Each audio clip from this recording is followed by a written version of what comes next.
Hello, I'm Tijuanna Adetunji.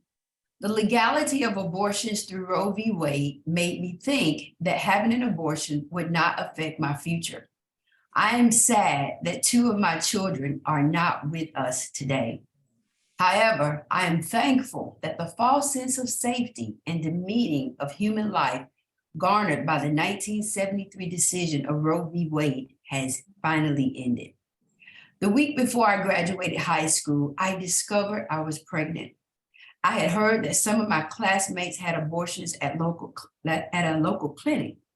And so on appointment day, the nurse told me not to worry. It was just a glob of tissue. So without my mom's knowledge or permission, I had my first abortion. There was no follow-up appointment. That was it. That would have been my firstborn child. A few years later, at age 25, I became pregnant again and had an abortion. I was much further along than I was the first time.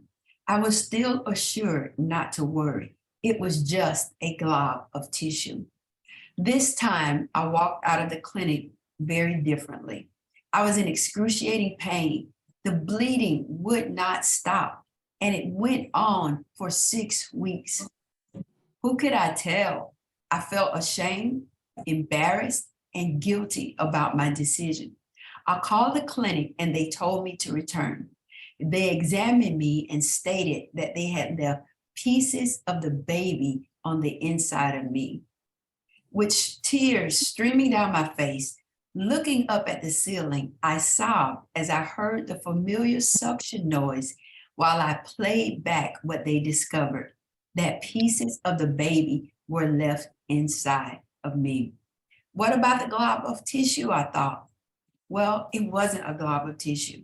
It was a living soul. It was my baby being crushed enough to go through a tube. What had I done? I had believed a lie.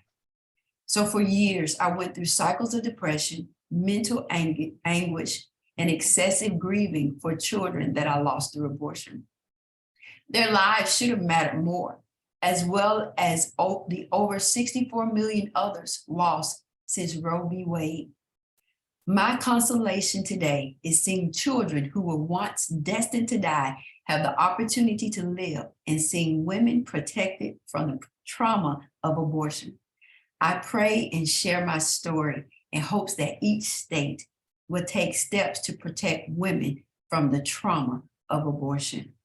Thank you.